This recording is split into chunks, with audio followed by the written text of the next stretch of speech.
it's really my pleasure to give you as a little teaser um, about my normal lecture. I give the Global Energy Needs in a Nutshell, which is the opening lecture for the master course Solar Energy Engineering.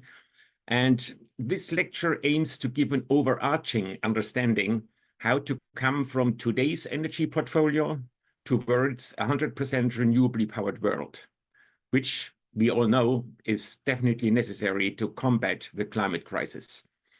And the lecture, the one semester lecture, is structured in the topics, where are we today, today's energy picture, and you will learn some astonishing tools like price experience curves, which will enable you for other technologies to make some guess about future price development, which many people are always very surprised on. We talk about all the renewable energies, so not only photovoltaics, which is my main topic in the past, but also wind, hydro, solar thermal, biomass, geothermal, so everything will be covered. Photovoltaics, we go a little bit into more detail. And then, of course, energy storage is decisive if you want to go towards the 100%. And the integration of all these renewables into the energy systems is very important. And the last part goes then to see how we will be able to reach the 100% renewables for the global energy supply. And I thought for this teaser today, I could just make a little summary of what we normally discuss in the main lecture, and as an important outcome from all these exercises. Now, just before, my past, I'm active since 1979 in photovoltaics. I was the CEO of production companies. I was very active also in the political scene, in associations like in Europe, in Brussels, and also in Berlin. I was a member of the board of companies like SMA or Solarfabrik, and also took part in the board of many institutes like the Fraunhofer ISE, the ISFH, HZB, DLR, ZSW. So just to understand what the new ideas are. And my today's activities, I'm still an advisory board member of an EPC company, Solnet. I am still active in the scientific board of the Institute ISFH, and what Yasmin just mentioned, I give since 12 years lectures at the Freiburg University and also in the University in Konstanz. So now let's start. How to reach the Paris climate goal. The content: what if we will not reach energy justice? And I will tell you, migration will be a big topic. And if you watch the situation like here in Germany, like in other European countries, like in the United States, migration is a very hot topic. Now, Yasmin, something is going not as it should. Okay, all of at once. So we will talk about the Paris climate goal, and if we are not able to reach it, what about the future energy needs? Just to understand the consequences for the regional energy needs. What is the investment for alternatives, available financial resources, and will share a specific project from a friend of mine. And at the end, we have everything available. We have money, we have technology, we have also the financing models in order to do that. All is you young guys to make it happen, to be very clear on that. So, global energy justice. This shows the average power for each person in various regions. And starting on the left, North America. So those people on average use almost 10 kilowatt, 8,760 hours a year. And as you see, when you go to other areas like China, rest of Asia, Europe, they are in the middle range, about 3 kilowatt per person. And then South America, just below 1, India, even less, and Africa with less than 1 kilowatt. Now, that obviously is inequity of global energy distribution. And just to give you some idea about consequences, the migrants from Africa leaving by 2020, we have now in Europe 11 million, in the Middle East about 5, and 3 million in the United States coming from Africa. And that is really worrying, the World Bank, they are expecting by 2050, which is only 27 years from now, 86 million. So that means in about 25 years, 67 million people are expected to leave Africa, mainly because of problems of poverty, of problems of energy. And if we would be able to change that inequity, I'm pretty sure that you could solve a lot of these problems. And South America towards United States, in 2018, 22 million, and only in 2021, more than 2 million migrated to the United States. And if you watch just the discussion for the next president of the United States, this migration is becoming a very big topic, as it is in Europe, by the way, looking only to Germany and other European countries. So we have to change that. Next one, a Paris Agreement. We all know, and you see in blue line until 2018, where that picture was constructed, the increase of CO2 in gigatons per year from about 25 in 2000 towards almost 35.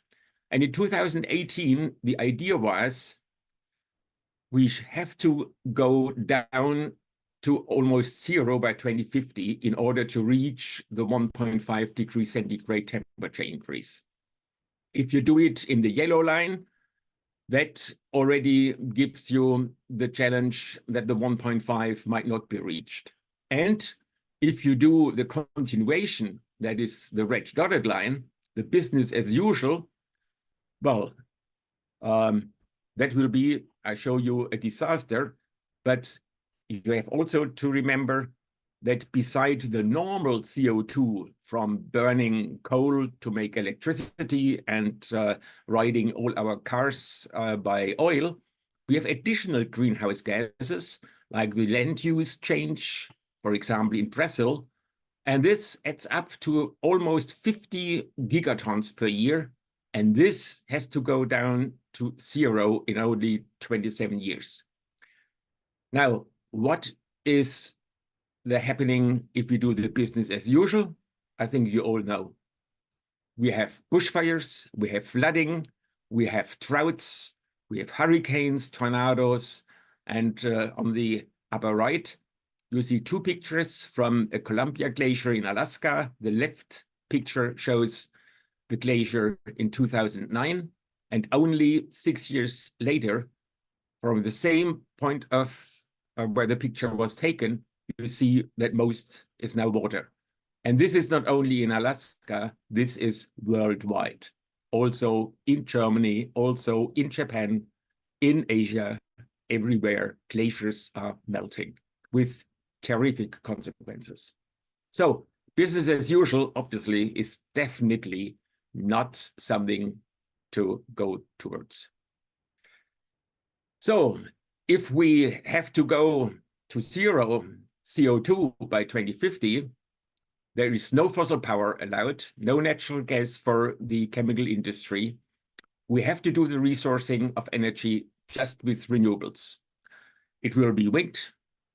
It will be photovoltaics from multi-gigawatt utility scale down to the consumer, prosumer kilowatts. By the way, this is my house. I am just sitting in today. That photovoltaic system is now 30 years old, and it's still working very nicely. We have solar thermal, we have hydro, we have bioenergy, we have geothermal. And just a word to bioenergy.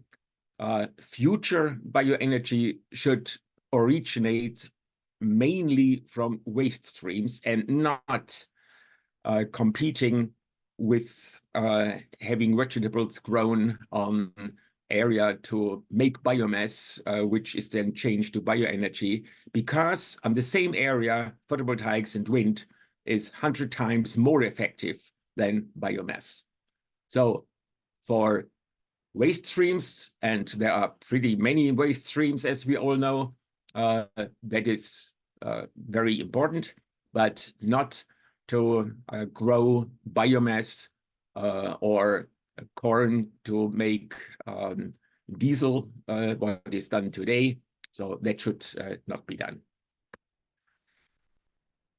Now, what is the cost situation? And here you see the cost per megawatt hour here. And if you just take 1 zero away, then you have the cents per kilowatt hour. And what you can see in yellow, that was the cost for a kilowatt hour originating from photovoltaics. And in 2009, as you can see, 30 cents per kilowatt hour. And another 10 years before, it was even more than €1 per kilowatt hour. So at the time, photovoltaic was the most expensive technology. And you see also in gray, the nuclear. You see the combined heat new plants with higher efficiencies. You see wind. And as time went by, now today, photovoltaic is the lowest cost technology. And that was even appreciated just last year by the International Energy Agency, IEA, in Paris. And I can tell you, I was very often also in Paris with IEA discussing how important photovoltaics is. 10 years ago, they wouldn't even listen to such arguments. Last year, they concluded photovoltaic is now the cheapest way to produce electricity on a global scale. So obviously, we have now with solar, and also true for wind, we are cheaper than new build, even high efficiency fossil plants. Coal and nuclear, for sure, is the most expensive part. Now, this picture shows you the situation on the left part where we are today. And the first bar shows the prime energy. And as you can see, the lowest part is oil, the black one is coal, and the third one is gas. So more than 3/4 of the energy resources, prime energy, are still fossil. The red part, that is nuclear, so compared to fossil, pretty small. And the rest is then, unfortunately, firewood and all other renewables, which start just now to be seen on that picture. Now, when you change the prime energy to secondary energy, so that is the one which you actually use, then you have in yellow, you have electricity. In light gray, you have then the crude oil changed to petrol that is going for all mobility. And the rest is heat and power for all others. And the losses, which you see, they originate mostly from converting prime energy like coal and nuclear to secondary energy electricity. And on a global scale, the losses are about 60% because in normal power plants, that is, even with the highest efficiencies, you can reach now almost 50%, but on a global average, it's less than 40% efficiency. And then you change the secondary energy into what you really would like to have, namely illumination, to bring your car from point A to B. And so let me just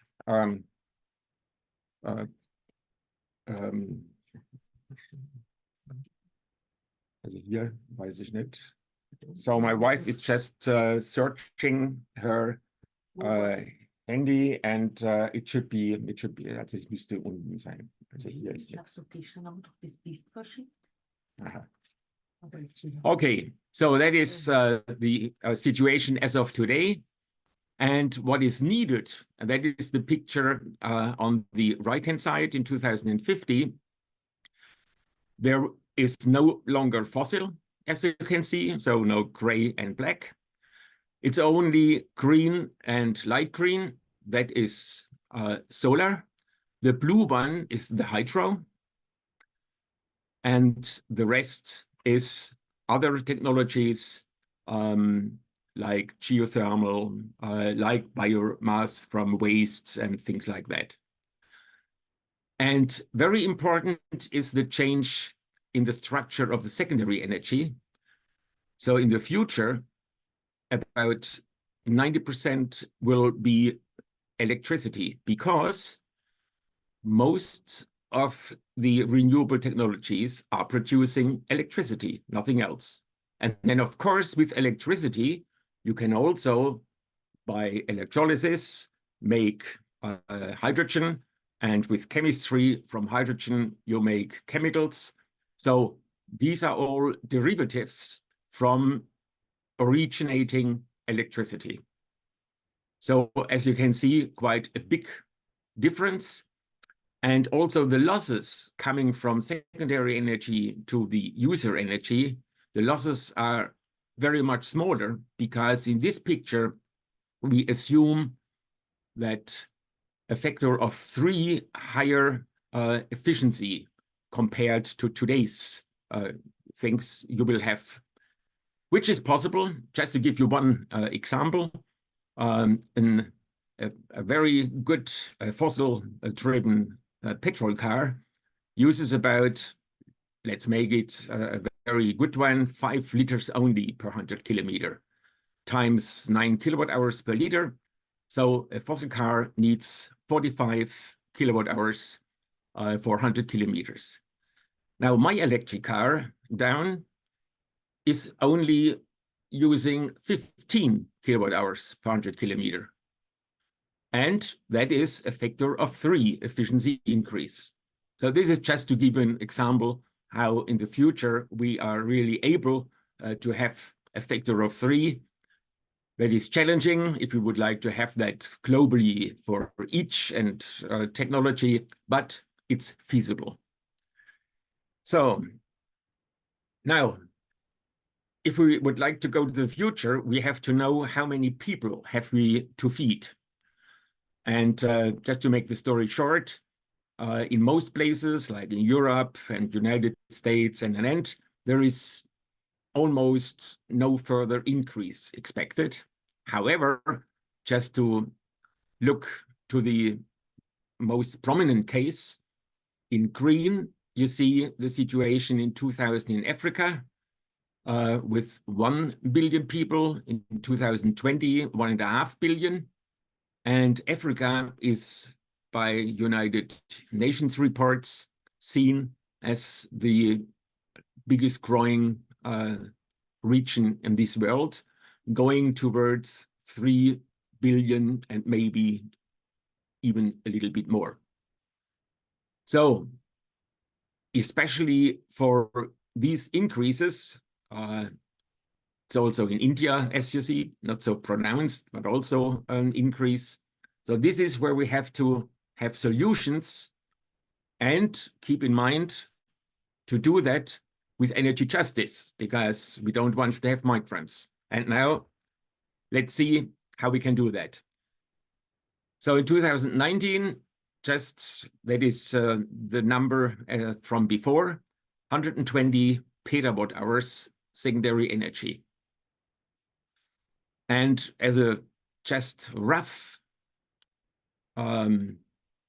simplification, a quarter of mankind, so in total we have 8, so 2 billion people on this globe, they consume approximately 3/4 of this secondary energy. So 3/4, that is 90 petawatt hours. That means 1 billion people with our comfortable living standard, they are using 45 petawatt hours.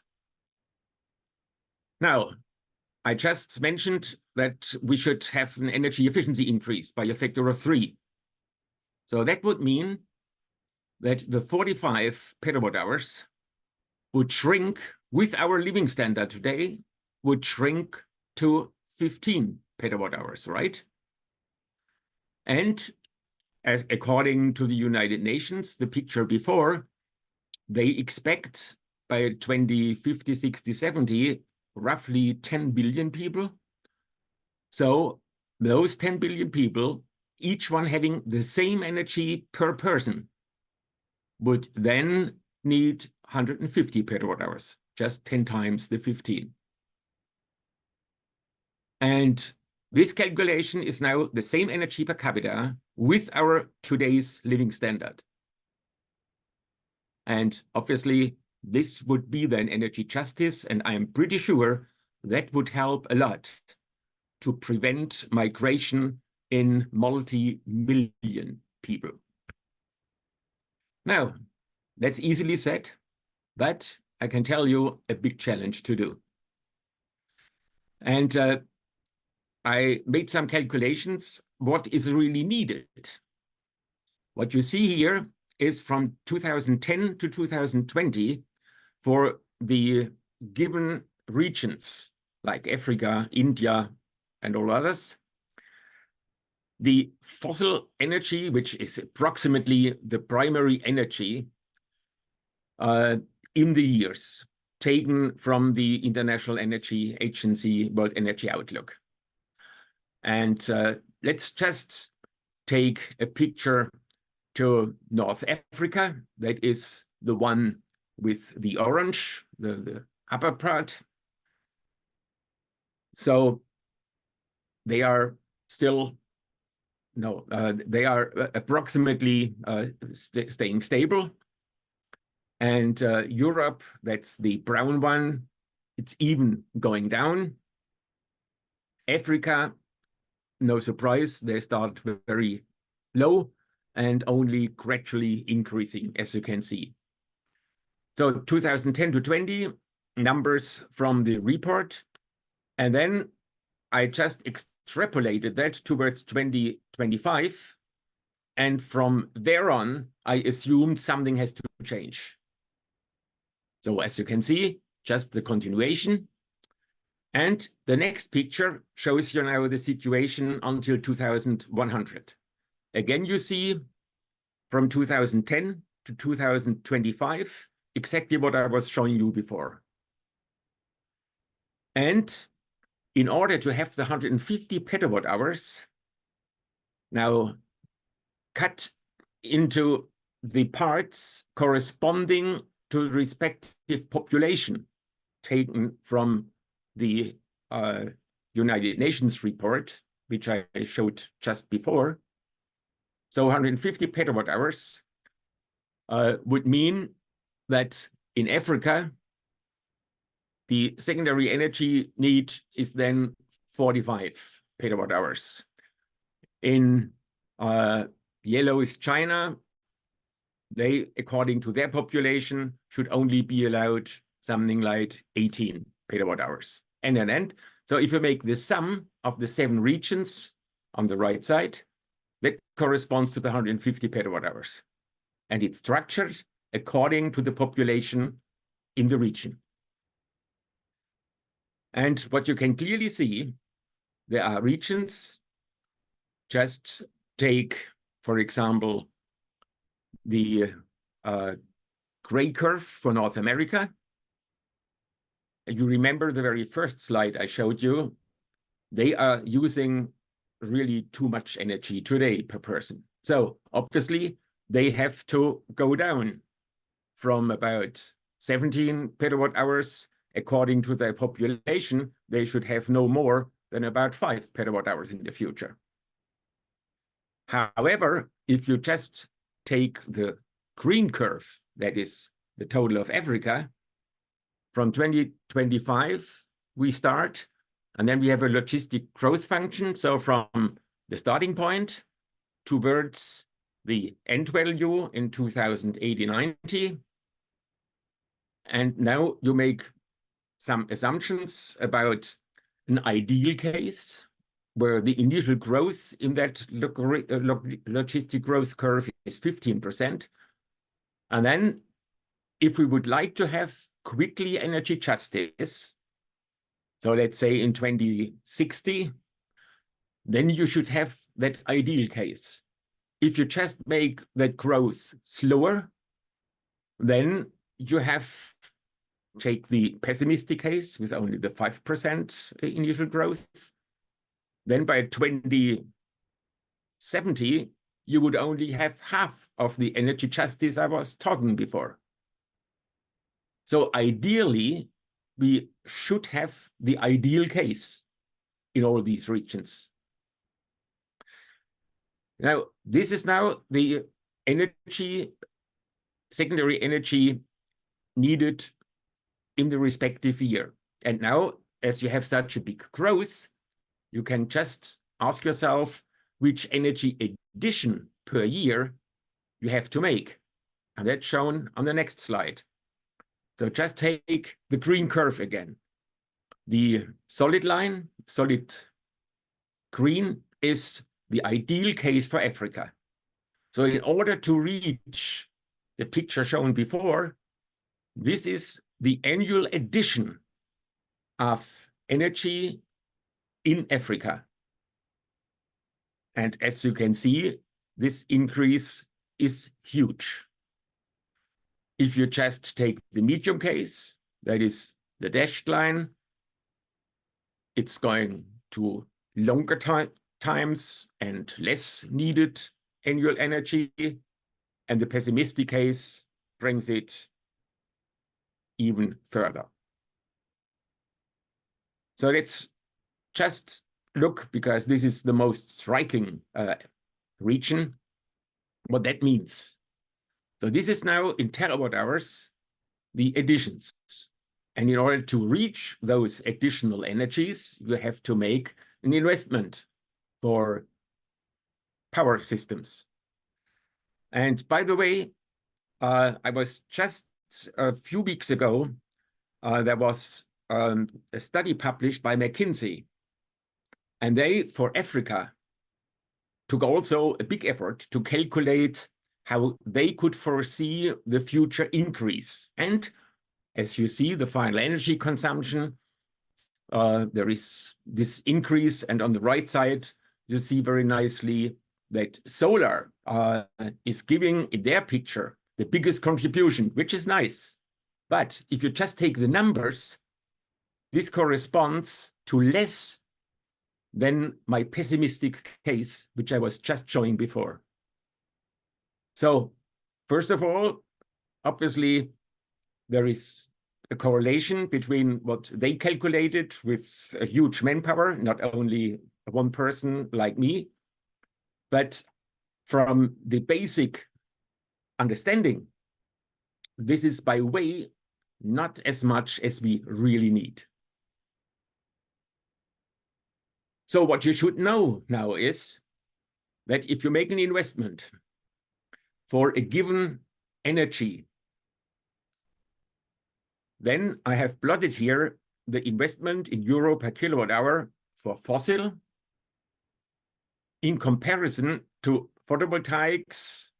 You could also take wind, plus necessary battery, because if we would like to do photovoltaics and wind, we all know we have to balance the power all the time with the needs. So you have to have batteries because the sun is not shining all the time, especially not in the night. And therefore you have to get a storage. And the important point is that photovoltaics plus battery is obviously much more expensive than the investment in a fossil power plant, which is no surprise. It's not in contradiction to the saying, what I showed before, that the cost per kilowatt hour for photovoltaics is much smaller than for fossil. Because for fossil, you have to buy each and every year, you have to pay the fuel in order to run your power plant. So over 20 years, the fossil power plant is more expensive per kilowatt hour. But it doesn't help if you do not have cash money, but you would like to have next year an energy. What you normally do is then you take the cheapest. So whenever cash money is scarce, the lowest investment will be taken for the needed energy, and that is fossil, although the levelized cost is higher relative to photovoltaics, and of course adding to the CO2 budget. And here is just the summary. In green again, in Africa, and calculated what it would need if you do the investment for the fossil, that is the black curve, in comparison to do the ideal case for renewables plus the corresponding and needed storage. And as you can see, the annual needed investment money, just take the number for 2035. That is 500 billion for fossil in order to reach those curves which I showed you before. In comparison to renewables, which is 5 times more, namely 2,500 billions, so 2.5 trillions in 1 year, 2035, in order to reach the necessary energy increase to have energy justice, prevent migration, and all that. So this is just then in more details. Now you could ask yourself, is that money available on a global scale? And there is a nice picture which I took, the private property in trillion US dollars on a global scale. So just the annual increase between 2009 and 2019, in 10 years, the annual increase was $10 trillion per year of private property. Now remember, I just said before, we need on the high scale, as it oops, on here, the highest number is 2.5 trillion. In other years, 1.5, and then going down. So the trillions are remarkable, but they are available. So now this is just the private property. More important is that globally placed issues for sustained financing. So these are instruments where people can invest their money in. So they increased from very low 9 years ago towards €1 billion in 2021, which in the past years still was growing. So the financial instruments to be used for the private property, which I just showed, they are available. And sustained financing, if it's going to a sustainable energy supply in regions like Africa and South America, this is really important to see. So in summary, we have the technology and we have the money. So you can ask the question, where's the problem? And this is from my colleague, Heinz van der Binsel, who in Africa, in Mali, electrified 20 villages where 90,000 people live, and 4,000 households, they have been electrified. And they had some lessons learned. First of all, state banks do not treat renewable energy investments as infrastructure projects. They only give it for short-term financing, which is not understandable, because if you have infrastructure projects like a dam, like other big infrastructure projects, there is no problem for state banks to treat that 20 years, 25 years, whatever. But renewables, we have demonstrated that within 20 years, they can provide low energy. They are treated not as infrastructure projects. So that is something we have to work on. Now, financial resources from governmental institutions. There is also the big question, which interest rates should be taken? Could it be subordinated loans, which obviously in many countries, they do see a problem. And for example, if you go to Brussels as a European project, and you would like to get there from the financial institutes, what you always ask is, okay, so you would like to have a special treatment, lower interest rate. So only a new technology in addition to what you would like to do is allowed. Now, that doesn't make any sense, because for such infrastructure projects I was discussing before, you should only use well-developed technology, like a solar module and the existing storage technologies, where you know that the investment made will really give you the outcome over 20 years, what you assumed. So obviously, there is a lot to be done. And just the last one, that is then based upon these possibilities, how to have in the financial world possibilities to make your investments. And so everything on this scheme has already been proven. Just to go quickly through it. So on the right-hand side, on the lower one, that is the electricity end customer, for example, in Africa. Now, this electricity customer in Africa, they have a tariff payment to their local state-owned utility.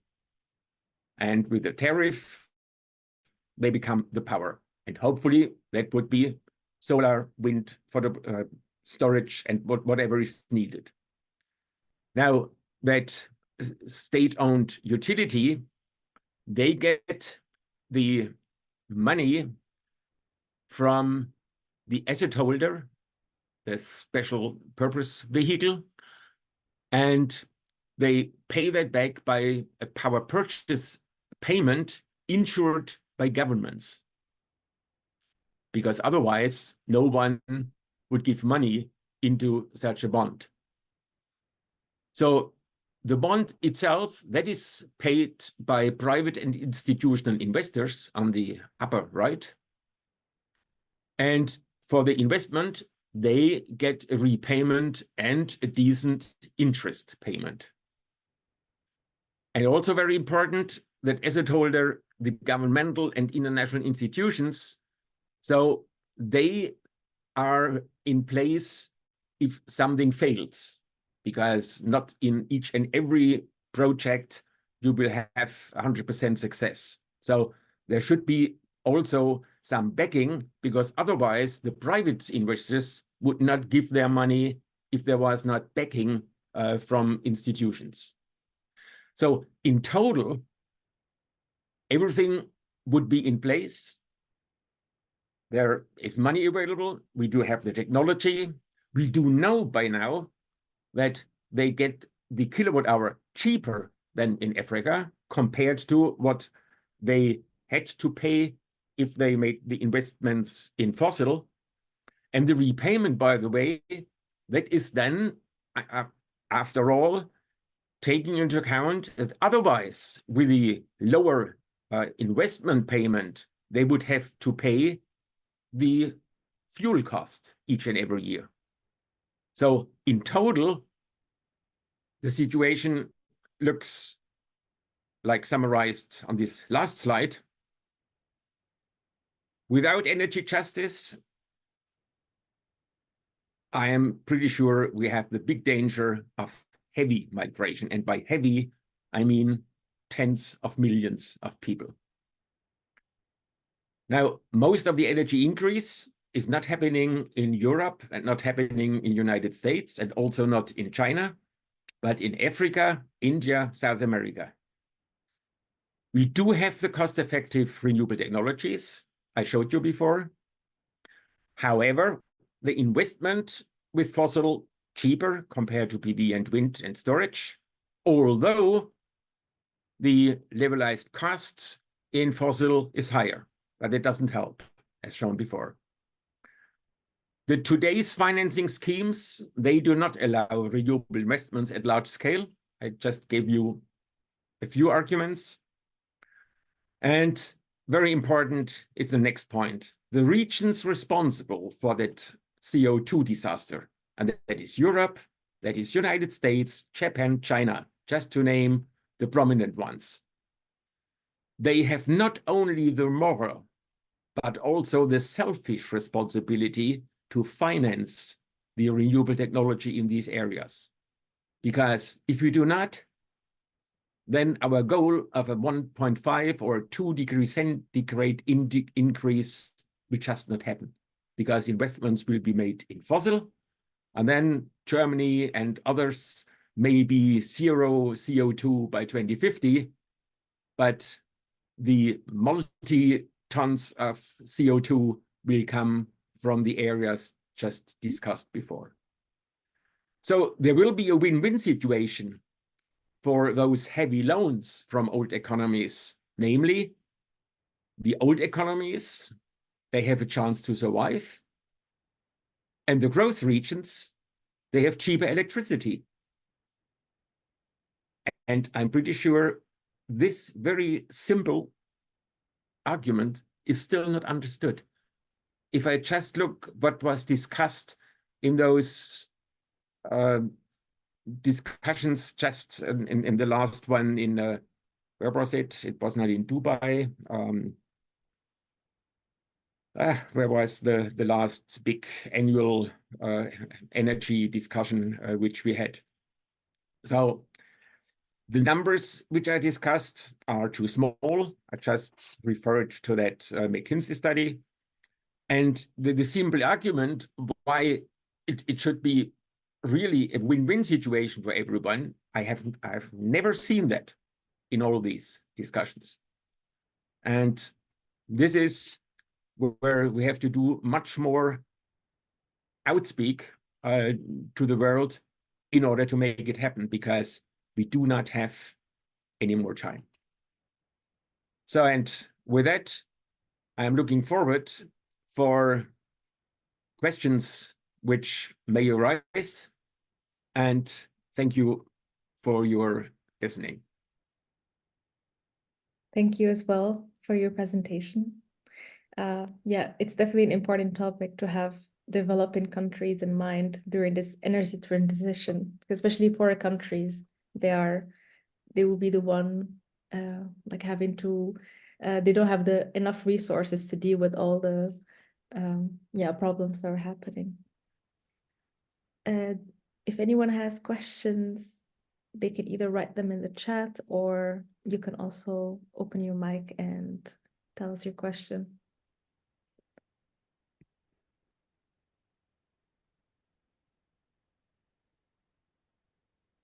We have a lot of thanks for the presentation here in the chat. Let me just see whether I can see the chat here. Yeah, Here it please. is. So now, where are the questions?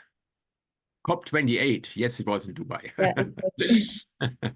That was the one that you mentioned. Yeah. Yeah, Tim, please. Thanks a lot for your presentation. That was very interesting. I understood that the problem nowadays today is not the levelized cost of solar is high. It's actually the opposite. But the problem remains that the investments is too high. And you said Which one? the investment costs are Yeah. too high. Yeah. You said 5 times higher. Today. Do you have an estimation of how this will develop? I think it was shown in your slide. Yeah, here Yes. it is. Here it is. So fossil, I just made the simple assumption, which is not true. It will also increase, but just for simple calculations, I just had the investment for fossil stable over the years, and knowing that photovoltaic will get less expensive. We all know the price experience curve, so this is still ongoing. We do have the price experience curve for batteries, for storage. We do have new technologies for high volume storage. So therefore, you see then the future investment in PV plus battery that decreases, right? So, but it doesn't help today and the next 10 and 20 years, and that is the time where we have to do the job. The renewables plus storage is more expensive, unfortunately. Yeah, but much more expensive. I mean, 5 times or 4 times or 3 times, that is much expensive. That's exactly the point. That's exactly the point. And so basically what you're saying is it won't happen unless there's really a full program of support from rich countries or rich organizations to do those investments, because otherwise the countries won't be able to do this. Exactly. That was the basic idea of that lecture. So we have to do the loans for the investment, but not giving the money for free, as I was saying before.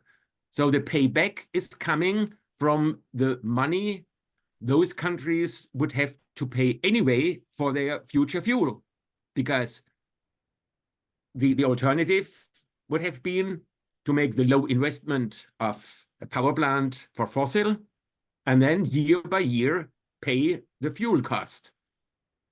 Now with renewables, you do not have fuel cost, obviously, but you should then over 20 years make the repayment of your loan, which you got in the first place, by your future otherwise paid fuel cost. That's exactly the simple idea.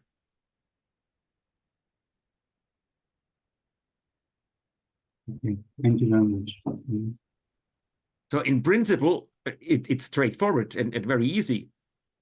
But unfortunately, obviously, most of the people haven't understood. Mm-hmm. Yeah, here we also have Hoffmann. Yeah. Sure. Yeah. I have one question. If PV plus storage is more expensive option, so it might be PV plus interconnection between different countries, different continents.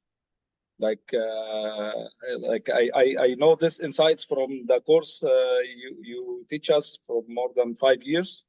Okay, if there is interconnection between, for example, Africa and Europe, Africa and Asia, and then we utilize the investments from rich countries in the solar rich areas, like in Africa. So this might solve the problem in Africa and also give cheap electricity to Europe, utilizing the time zone and the different consumption portfolio. Well, first of all, in order to reach this equity situation in energy, you do have the additions of power plants as just described, and they are huge. So these do not even take into account additional plants to export energy to places like Europe. So this might be an addition, but it is only a very small one anyway, compared to the picture I was just showing, because this huge increase here, here we are. So this is the annual secondary energy addition in terawatt hours. So 1,000, that is a petawatt hour. And this is annual increases, annual increase, what you see here, in order to reach this situation that by 2060, that each person in Africa should have the same quality of life in order to prevent migration. This is a simple idea behind that simplifying picture, to be honest. So, and if you just then add, in addition, in these areas, additional power plants in order to export energy to Europe, it's only adding a small part, but in this picture, you can almost forget it. Because we do not need additional power supplies. We only have to be now on our way to save energy and make things more appropriate. And by the way, I was 20 years ago a big fan of that globally distributed power lines all over the world. I think I was at least one of the first ones to make that proposal in a lecture which I gave 20 years ago.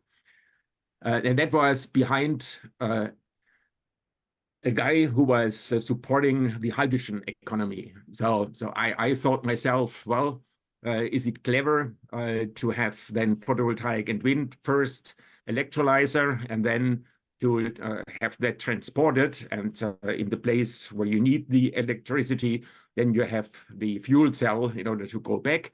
We all know that doing that, half of your original energy is wasted by the two changes, electrolysis and with the fuel cell. So therefore, I thought it is for sure much better to have always electricity then not changed between production by photovoltaic and wind and usage. And therefore, I made this picture where I connected the total globe around, which also could have solved then the storage issue, because if you have the east-west surrounding, then each place on the world would have had the energy from the other part of the world. So very good and very nice.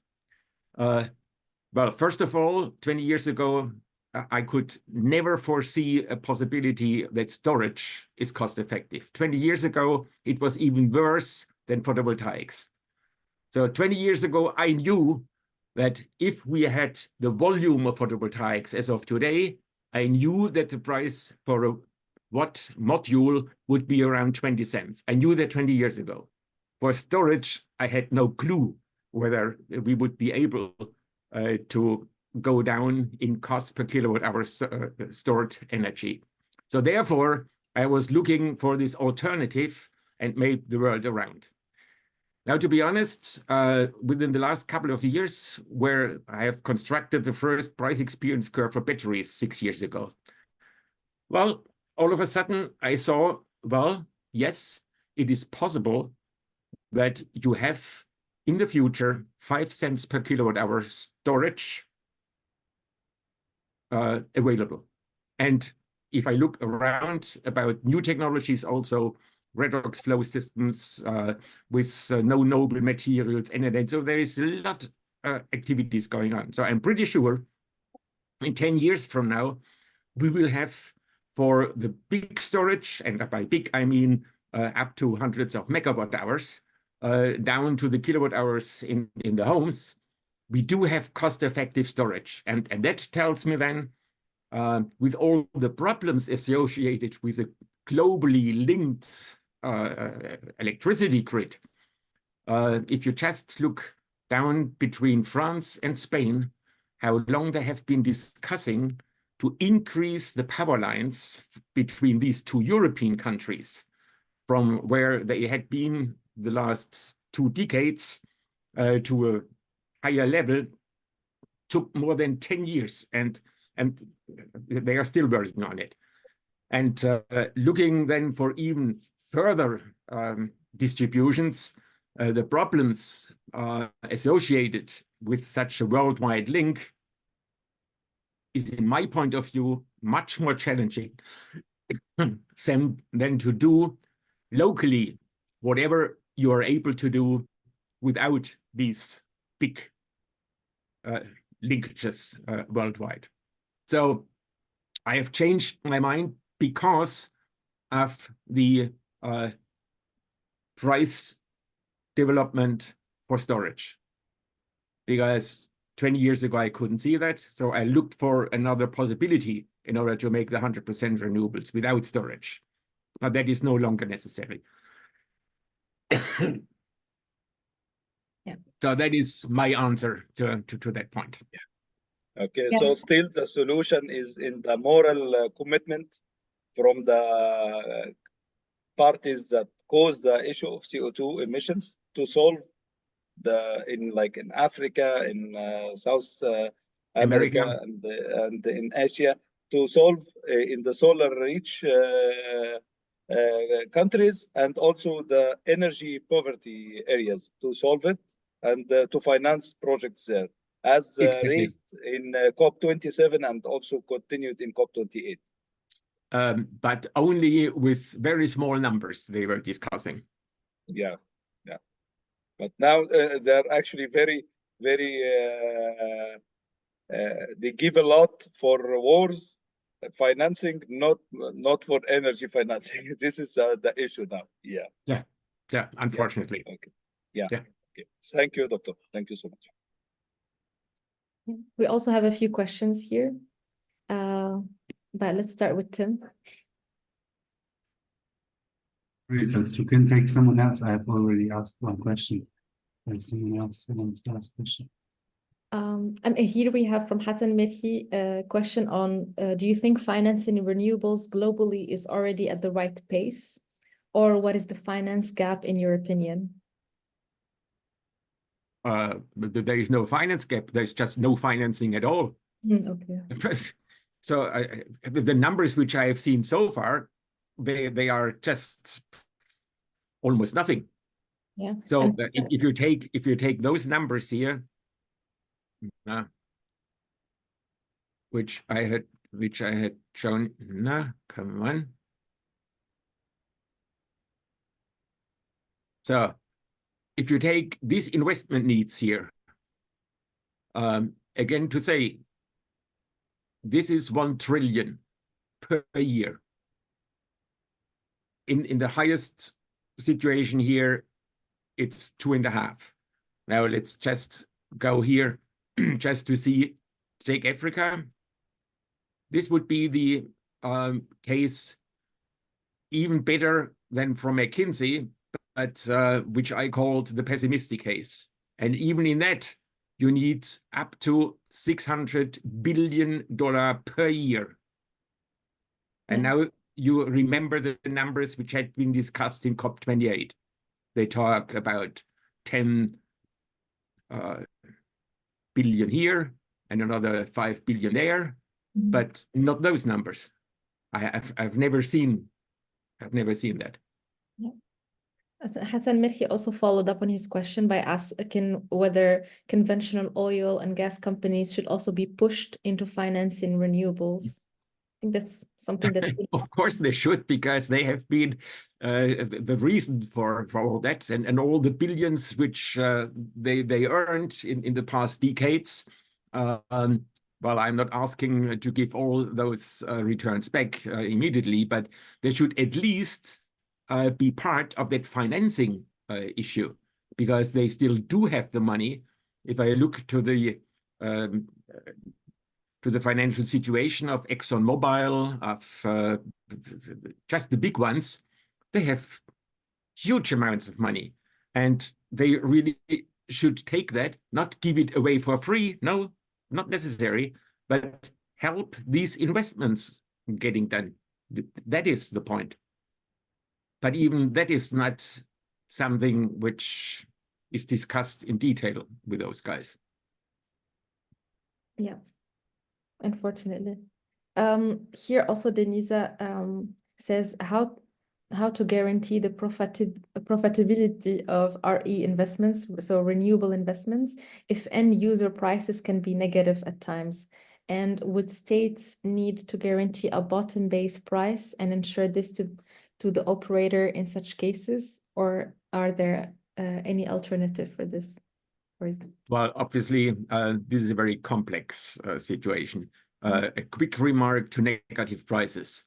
Negative prices are due to our today's way to trade electricity on the stock exchange between the producers and those who are trading the electricity, where all of a sudden you have the stupid situation that in order not to shut down a fossil plant for 3 hours, you offer then the people, okay, I give you the electricity coming out between these 3 hours, not only for free, but I give you even some money, because the money to be paid in order to shut down for 3 hours that plant would be more expensive.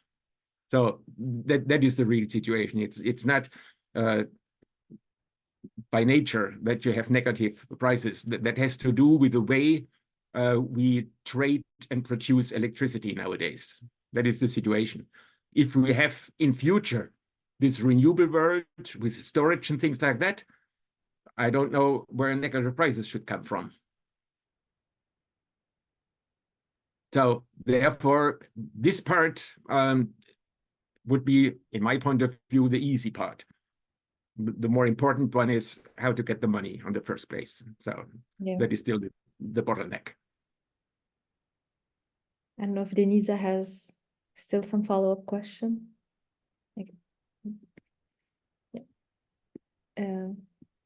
Yeah, please, Tim, maybe you ask your question. Yeah, so my question is, what I'm missing in the lecture and also in the lectures that I heard in France is really a discussion of how do we get the emissions down as long as the oil and the coal is still extracted. Because any ton of coal that is taken out of the soil will eventually end up in the atmosphere. Any barrel of oil that you take out, any cubic meter of gas, these molecules will end up in the atmosphere unless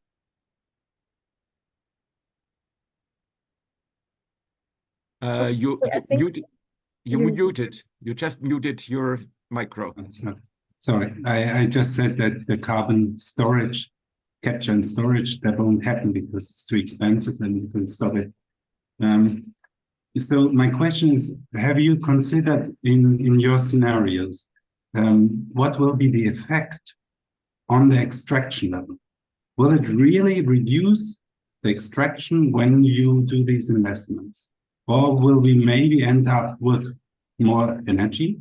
That's fine, but the same level of extraction, which would mean we would run into the climate catastrophe anyway. Well, if it was, as you just explained, it would be a catastrophe, no question. Now, how could you structure the situation? Just a thought on that. And I was just reading today that the CEO of Daimler, he made an announcement that the original plan to have by 2030 100% electrified vehicles is no longer possible, because customers obviously have, especially here in Germany, have declined their interest to buy an electric car. We all know the reason. If you just make a decision and within 1 week a support given by the state is just stopped, no surprise that the customer then turns back and gets the cheaper car, which it's a nice situation here also. Electric car is still more expensive than a fossil-driven car. So, and therefore, as it is at the moment, without that support, people just go back to the fossil car. So the real problem is, if it had been the possibility to make customers aware that they could really afford this electric vehicle, at the end, you would no longer need oil. And in a normal marketplace, if there is no need for a product, then the prices for that, they just go down and down and down. And then it already stops automatically. So if you have only electric cars, which do not need any fuel, the offering on the marketplace is then just to collapse the price. So that is at least the normal way markets are responding. And then the same, in my point of view, should be true then if you allow those people to invest in a technology which will give them cheaper a kilowatt-hour electricity than compared to burning coal and gas, then you have no longer the need to offer coal and gas, because the prices should also decline and no company should be able to extract any longer. So that is at least the simple answer. Most probably it's a bit more complex.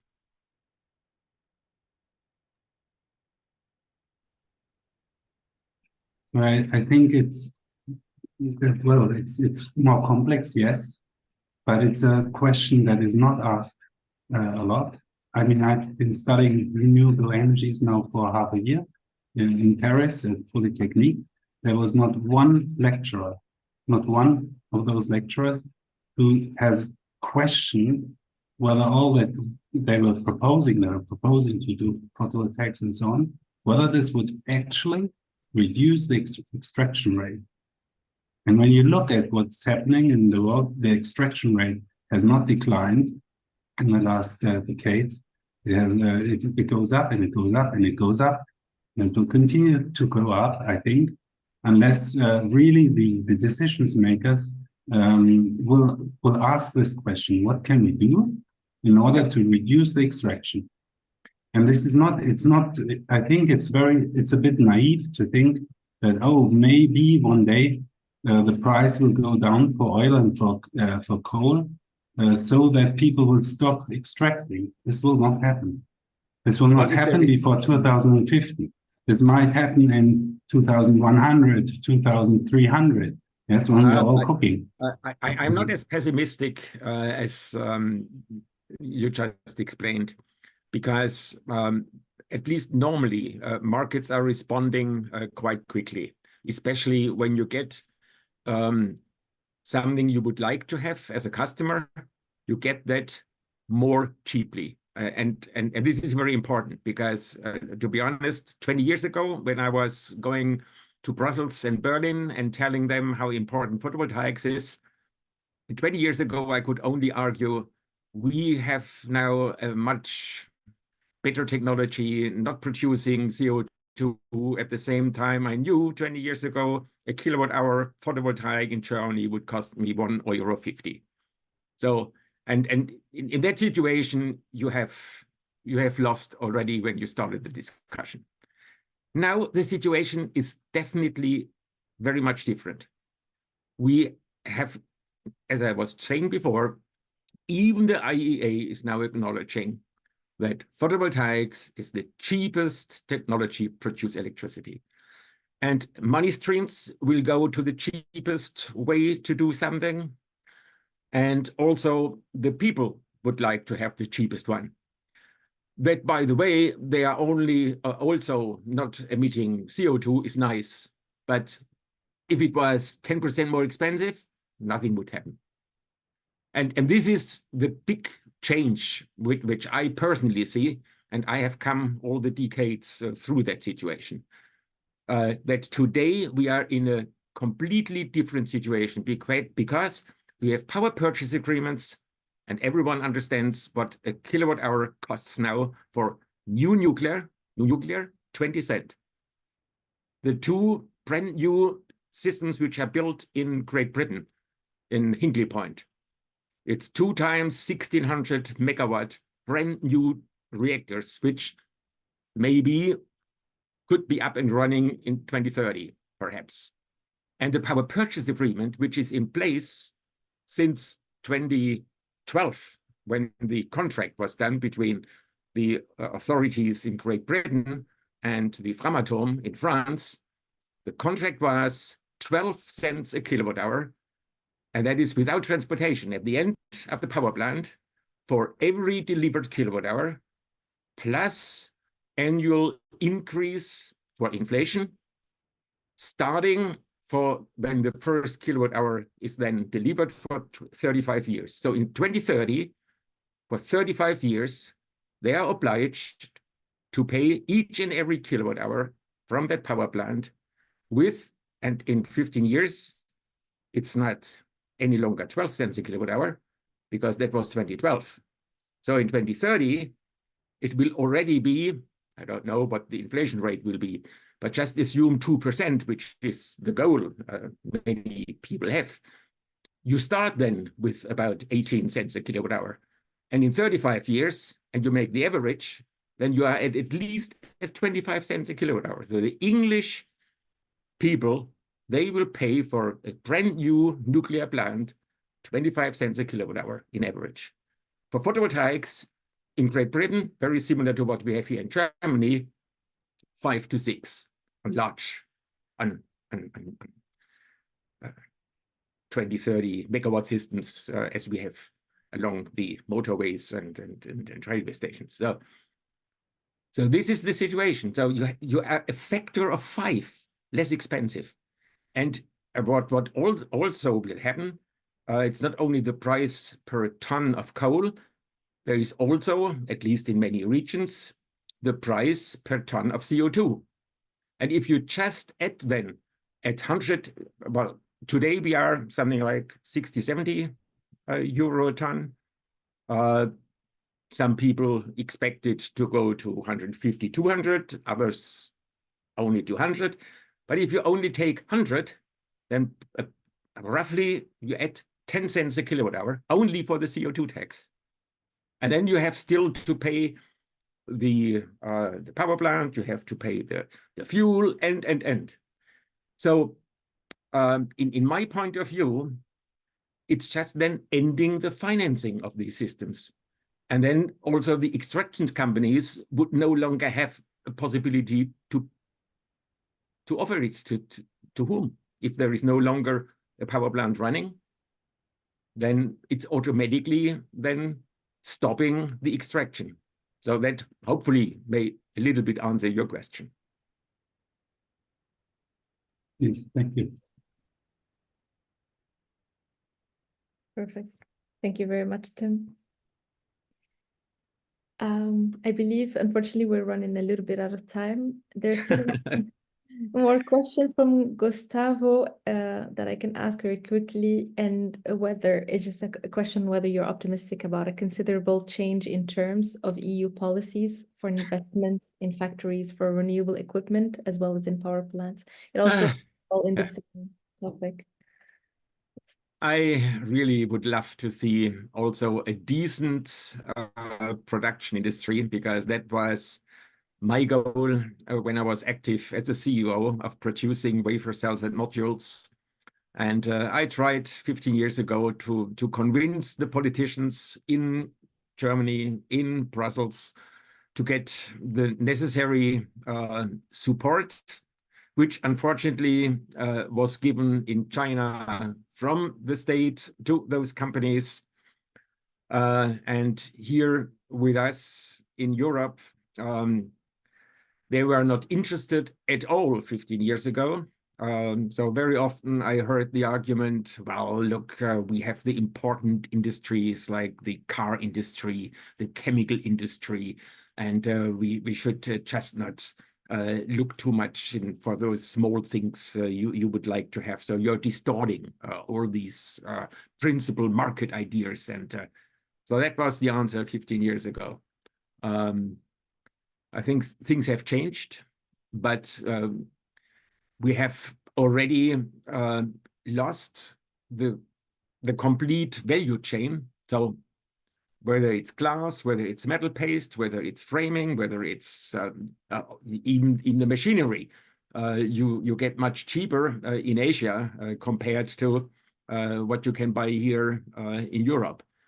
And at the end of the day, your European customer, when it comes to the product to take, he takes the cheaper one, and that is for sure at the moment an Asian product, no question.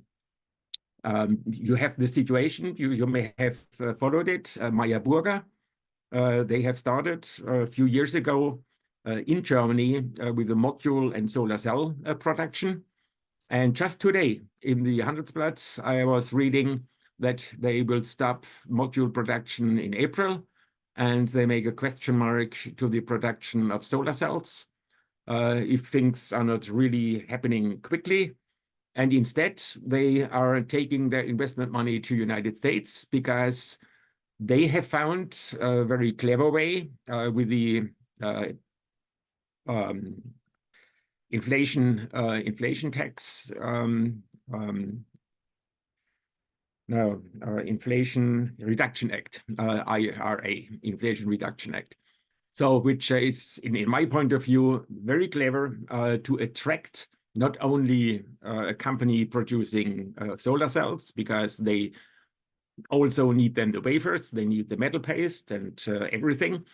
So to attract the whole value chain back to United States, and not just with easy given subsidy, but with tax relief in future years, which is very nice for the country, because all those not efficient enough, they will not get any money, and the taxpayer didn't pay anything for them.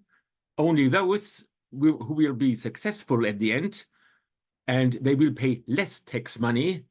Well, less tax money is even more than what you would have expected if nothing would have happened. So it's a very clever idea with that Inflation Reduction Act, how to attract companies to go to the United States, and Meyer Burger is just one of them. And I also know quite a nice startup company here nearby where I'm living. They are producing a brand new battery technology, and they 2 years ago had the plan to do that investment here in Alzenau in Bavaria, and now as the Inflation Reduction Act started, they stopped that and put all their investment money in the United States. So Europe is still light years away from a sizable industry policy, unfortunately. And as long as this is not changing, I have my doubts whether we will be able to do the right things, unfortunately to say. It's very sad. It's very sad. Mm-hmm. But hopefully, like you said, there will be more actions taken in the right way. Definitely. Gustavo here says thank you. Are there any final remarks? Anyone? Perfect. Again, Okay. Winfried, thank you very much for your presentation and for answering all of our attendees' questions in detail. It was very nice to have the webinar with you this afternoon. As I said earlier, I will be sharing the recording of the presentation in the program's YouTube channel.